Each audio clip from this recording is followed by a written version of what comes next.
Sharma talent centre में आपका स्वागत है। मेरा नाम है राज शर्मा। सब्सक्राइब करें, नोटिफिकेशन के लिए बेल आइकन दबाइए। दोस्तों विशेष का एन के लिए बनाया गया है जो 10th क्लास से पढ़ते हैं और जिनके विषय हिंदी। और आज वीडियो में आपके लिए मैं कुछ मल्टीपल चॉइस क्वेश्चन लेकर आया हूँ और इन क्वेश्चन को करके आप अपना पता लगा सकते हैं कि आपकी कितनी तैयारी है, आपको कितने क्वेश्चन में से आपके कितने क्वेश्चन सही है। यहाँ देखा जाए मैं आपके लिए कुछ जो टॉप मोस्ट इंपॉर्टेंट क्वेश्चन बनते हैं आपके एमसीक्यू में, क्योंकि आपके एग्जाम में एमसीक्यू को लेकर भी कई सारे क्वेश्चन आते हैं। तो यहाँ देखा जाए सिर्फ एमसीक्यू क्वेश्चन की तैयारी नहीं करेंगे बल्कि एमसीक्यू क्वेश्चन से जुड़े हम कई सारी बातों को जानेंगे समझेंगे। और यहाँ देखा जाए मैं आपको कुछ इस तरह से आपको इन एमसीक्यू क्वेश्चन को कराने वाला हूँ जिससे आपको इनको अच्छे से समझ में आएगा। साथ में देखा जाए कि आपको पता लगेगा कि आपको कितने क्वेश्चन आपको अच्छे से आते हैं और कौन कहाँ पे आपकी कैसे क्या कमी बनती है। तो यहाँ देखा जाए मैं आपको जो है प्रश्न पूछूंगा, कुछ ऑप्शन दूंगा और फिर मैं आपको क्या करना है, और फिर आपको करना क्या है, किसी एक सही आंसर को गैस करना है कि आपका जो सही आंसर है वो क्या है। और उसके बाद में देखा है आपको बताऊंगा सही जवाब कि आपका वो जवाब सही है या नहीं। तो यहाँ पर देखा जाए मैं चैप्टर पहले से और दूसरे से मैं कुछ जो क्वेश्चन से लेकर आया हूँ। तो चलिए शुरू करते हैं यहाँ पर क्वेश्चन आंसर का सिलसिला। अब बात करते हैं प्रश्न पहले से। प्रश्न पहले में से कहा जाता है माँ बाप का कर्जा तो जन्म में भरा जाता है, ये वाक्य किसका है। तो यहाँ देखा जाए आपको बताना है यहाँ पर कि एक यहाँ पर सेंटेंस है, ये सेंटेंस कहा था माँ बाप का कर्जा तो जन्म में भरा जाता है, ये किसने कहा था। और मैं आपको ऑप्शन देता हूँ और आपके ऑप्शन है निर्मला का, वाचक का, बहादुर का, किशोर का। तो यहाँ देखा जाए माँ बाप का कर्जा तो जन्म में भरा जाता है, ये वाक्य इन चारों में से किसने कहा था।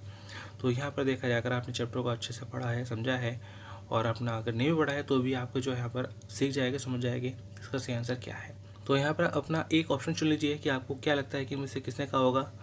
तो उम्मीद है कि आपने ऑप्शन चुन लिया होगा। तो उसका सही जवाब बनता है हमारा यहाँ पर बहादुर। तो बहादुर का, कि बहादुर ने कहा था कि माँ बाप का कर्जा तो जन्म भर भरा जाता है। तो इसलिए अगला क्वेश्चन करते हैं। अगले क्वेश्चन में यहाँ पे हमारा पर देखा जाए प्रश्न दूसरे में यहाँ पे हमारा कहा जाता है एक सेंटेंस है, एक सेंटेंस है, एक वाक्य किसने कहा था। देख भी मेरा काम सबसे पहले होना चाहिए, अगर एक काम भी छूटा तो मारते मारते हुलिया टाइट कर दूंगा। इस कथन किसका है। ये तो यह कथन यहाँ पर हमारा देखा जाए किसका है। तो यहाँ आपको बताना है कि ये सेंटेंस है किसी ने कहा था। चलिए मैं आपको ऑप्शन देता हूँ, आप इन ऑप्शन से डिसाइड करिएगा किसने कहा होगा। आपके ऑप्शन है बहादुर का, वाचक का, किशोर का, रिश्तेदार का। तो यहाँ देखा जाए आपको बताना है कि इन चारों में से देखा जाए वाक्य कि किसका है। तो उम्मीद है कि आपने अपना जो है ऑप्शन चुन लिया होगा कि सही जो हमारा जवाब है आपका क्या होगा। तो चलिए मैं आपको बताता हूँ इसका सही जवाब क्या है। इसका सही जवाब है किशोर का। तो यहाँ पे हमारा पर किशोर है। किशोर ने यहाँ पर बहादुर से कहा था कि देख भी मेरा काम सबसे पहले होना चाहिए, अगर एक काम भी छूटा तो मारते मारते हुलिया टाइट कर दूंगा। तो चलिए अगले क्वेश्चन की ओर बढ़ते हैं।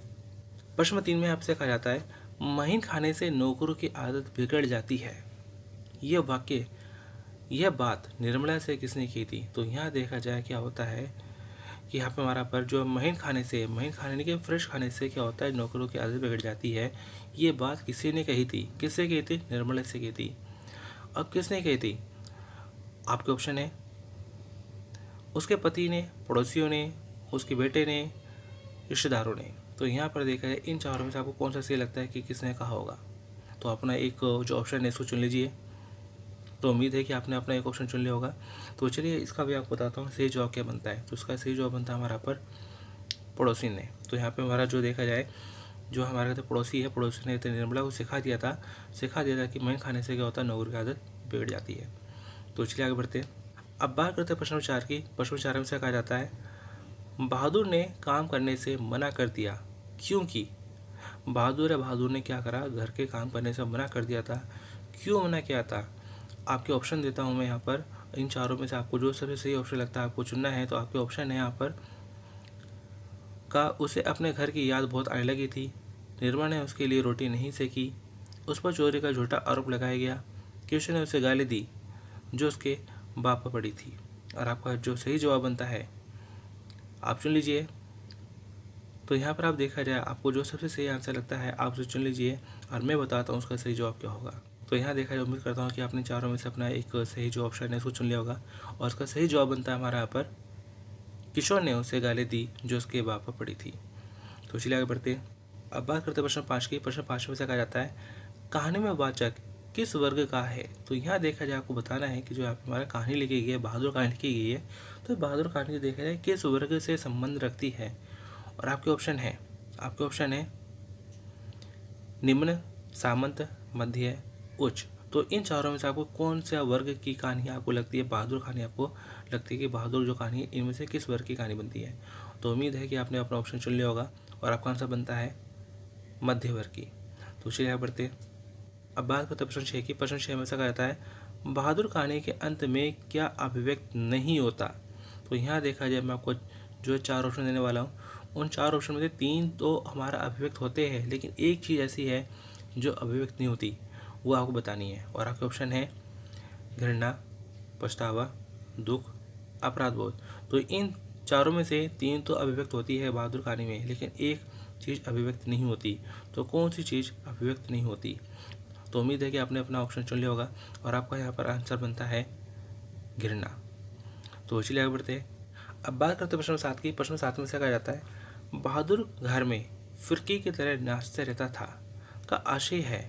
क्या आशय बनता है हमारा पर कि बहादुर घर में फिरकी जैसे हमारा क्या होता है, लट्टू होता है, लट्टू घूमता रहता है, नाचता रहता है जगह जगह। वैसे यहाँ पे हमारा पर देखा जाए बहादुर घर में फिरकी के जैसे नाचते रहता था, इसका मतलब क्या बनता है।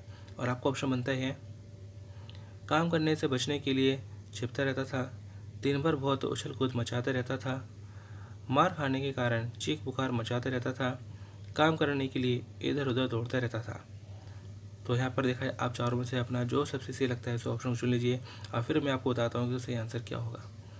तो यहाँ देखा जाए मुझे लगता है कि आपने अपना सही ऑप्शन चुन लिया होगा और उसका सही जवाब हमारा बनता है काम करने के लिए इधर उधर दौड़ता रहता था। तो यहाँ पर फिर जैसे नाचने वाला क्या होता है कि बहादुर घर में अपना काम करने के लिए इधर उधर अपना भागता रहता था, दौड़ता रहता था। तो चलिए आगे बढ़ते हैं।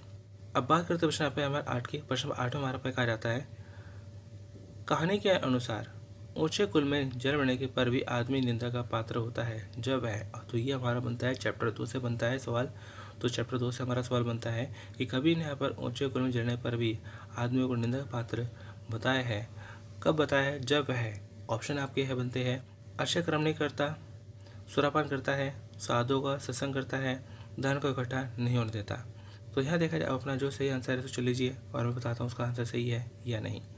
और यहाँ देखा जाए आपका सही आंसर बनता है अच्छे कर्म नहीं करता।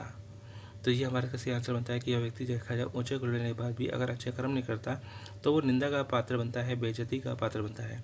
तो चलिए आगे बढ़ते हैं। अब बात करते हैं प्रश्न 9 की। प्रश्न 9 में ऐसा कहा जाता है, अच्छा गुरु। तो यहाँ देखा जाए अच्छा गुरु है तो अच्छा गुरु क्या करता है। तो यहाँ मैं आपको कुछ 4 ऑप्शन देने वाला हूँ। उन 4 ऑप्शन में से आपको जो सबसे सही लगता है आपको बताना है कि अच्छा गुरु कौन होता है और क्या करता है। तो यहाँ देखा जाए आपके ऑप्शन है, स्वभाव को निर्मल बनाता है, घर में धन बढ़वाता है, रास्ते में फूल बोता है, कमियों को दूर करता है। तो यहाँ देखा जाए आपके 4 ऑप्शन बनते हैं और इन चारों में से आपको जो सबसे सही लगता है आपको चुन लीजिए ताकि आपको पता रहे कि आपके कितने सही जवाब जा रहे हैं और कितना नहीं। तो यहाँ देखा जाए आने वाले कुछ और भी सवाल है जहाँ से पता चलेगा कि आपको कितने और सवाल अच्छे से आते हैं और कहाँ क्या आपकी कमी बनती है। तो यहाँ देखा उम्मीद करता हूँ कि आपने अपना जवाब है चुन लिया होगा और उसका सही जवाब हमारा बनता है कमियों को दूर करता है। कि अच्छा गुरु हमेशा क्या करता है, कमियों को दूर करता है और गुणों को निखारता है। आगे बढ़ते हैं। अब बात करते हैं प्रश्न 10 की। प्रश्न 10 में से कहा जाता है, कबीर ने दोहे में जल की तुलना किसे की है। तो यहाँ देखा जाए आपको बताना है कबीर है तो कबीर ने यहाँ पर देखा जाए जल है, जल को किसी ने किसी चीज़ के साथ कंपेयर किया है, किसके साथ यहाँ पर हमारा कंपेयर किया है। तो यहाँ देखा जाए ऑप्शन आपके बनते हैं नाव से, धन से, हाथों से, सियानेपन से। तो आपको इन चारों में से सबसे सही कौन सा लगता है कि जो जल बाढ़े नाव में, घर में पड़े दाम, दो हाथों लिचियो यही सोना काम। तो यहाँ देखा जाए ये आपका यहाँ पर दोहा था। तो यहाँ देखा जल की तुलना हमारे किसी की है तो देखा जाए मुझे लगता है कि आपने अपना सही जवाब अपना चुन लिया होगा और सही जवाब हमारा बनता है सियानेपन से। तो यहाँ पर हमारा बताया गया सियानेपन से जल की तुलना यहाँ पर हमारी की गई है। तो चलिए आगे बढ़ते हैं। आपका अगला सवाल है। अगले सवाल में यहाँ पे हमारा पे कहा जाता है, रहीम के अनुसार खून, खांसी, खुशी, वैर, प्रीति और मद्यपान यानी मदिरा पान के अतिरिक्त और कौन सी चीज़ छुपाई नहीं सकती। यानी कि रहीम के अनुसार हमारा पर देखा जाए कुछ चीज़ें थी, कुछ 7 चीज़ें थी। इन 7 चीज़ों में से देखा जाए 6 चीज़ों के नाम हमारे बता दिए गए हैं, खून, खांसी, खुशी, वैर, प्रीति, मदिरापान। इसके अलावा देखा एक और चीज़ थी जो छुपाई नहीं छुप सकती। तो कौन चीज़ बनती है और आपके ऑप्शन बनते हैं हमारे यहाँ पर कथा, खुशबू, ऊंचा कुल, चोरी। तो 4 में से कोई चीज़ है जो छुपाई नहीं छुप सकती। तो उम्मीद है आपने सही जवाब चुन लिया होगा और आपका जो जवाब बनता है सही जवाब बनता है कथा। तो कथा को यहाँ पे हमारा पर खैर भी कहा जाता है। तो खैर, खून, खांसी, खुशी, वैर, प्रीति, मदपान, खैर, खून, खांसी, खुशी, वैर, प्रीति, मदपान, रहमन दावे न दबे, जान सकल जान। तो जिसमें शुरू में यहाँ पे हमारा कहा गया था खैर, और खैर का मतलब हमारा क्या होता है, कथा होता है जो कि पानी वगैरह में पड़ता है। तो इसलिए आगे बढ़ते हैं। अब बात करते हैं प्रश्न 12 की। प्रश्न 12 में से कहा जाता है अब दादुर भक्ता भय से कवि का क्या आशय है। तो यहाँ देखा जाए, मैं आपको कुछ ऑप्शन देता हूँ। मूर्ख मंच पे आपोचे है, समझदारों की इज्जत होती है, मेंढकों ने कुआना शुरू कर दिया है, कोयल ने मौन साध लिया है। तो यहाँ पे हमारा देखा जाए अब दादुर भक्ता भय से का ऑप्शन क्या बनता है। तो यहाँ देखा जाए आपको चार में से किसी एक ऑप्शन को चुनना है और आपका जो सही जवाब बनता है, सही जवाब का बनता है यहाँ पर मूर्ख मंच पे आपोचे है। तो यहाँ देखा जाए पावर्स देखे रहे मन कोल साधे मौन अब दादुर भक्ता भय हमको पूछत कौन। तो यहाँ पर देखा जाए दादुर बोले क्या होता है, मेंढक होता है। और इन दादुर को यानी मेंढकों को लिया गया है मूर्ख लोगों से लिया गया है कि जब मूर्ख लोग अपना मंच पर जाते हैं तो समझदार लोग क्या होते हैं, वो शांत हो जाते हैं, कोयल के जैसे शांत हो जाते हैं। तो चलिए आगे बढ़ते हैं। अब बात करते हैं प्रश्न 13 की। प्रश्न 13 में से बताया जाता है अभ्यास करने का अर्थ होता है। तो यहाँ देखा जाए बताया जाता है कि अभ्यास है, प्रैक्टिस है, तो अभ्यास करने का फ़ायदा क्या है। और आपके ऑप्शन है किसी काम को जल्दी करने लगना, कार्य करने संबंध सीख जाना, निरंतर कार्य करके उसमें कुशलता पाना, बहस कर सीख जाना। तो यहाँ देखा है आपको चारों में से किसी को सही पर टिक लगाना है और आपको सही जवाब चुनना है। तो यहाँ पे देखा जाए उम्मीद है कि आपने जो सही जवाब है चुन लिया होगा। और सही जवाब हमारा बनता है निरंतर कार्य करके उसमें कुशलता पाना, कि यहाँ पर अभ्यास करने से क्या होता है कि कोई भी काम हो हम उसे अच्छे से सीख जाते हैं। तो चलिए आगे बढ़ते हैं। प्रश्न 14 में ऐसा कहा जाता है हिंदी की किस उपभाषा को संविधान की 8वीं अनुसूची में स्वतंत्र भाषा का दर्जा प्राप्त है। तो यहाँ पे हमारा देखा जाए आपका जीके का सवाल ही बन जाता है इस तरीके से कि यहाँ पे हमारा पर हिंदी की जो हमारा पर उपभाषा है, हिंदी की कौन सी उपभाषा है जो संविधान की 8वीं अनुसूची में स्वतंत्र भाषा का दर्जा प्राप्त करती है। और आपका ऑप्शन है ब्रिज, भोजपुरी, मैथिली, कुमाऊनी। तो यहाँ देखा है आपको चारों में से सही जवाब को चुनना है। तो उम्मीद है कि आपने चारों में से सही जवाब चुन लिया होगा और आपका सही जवाब बनता है मैथिली।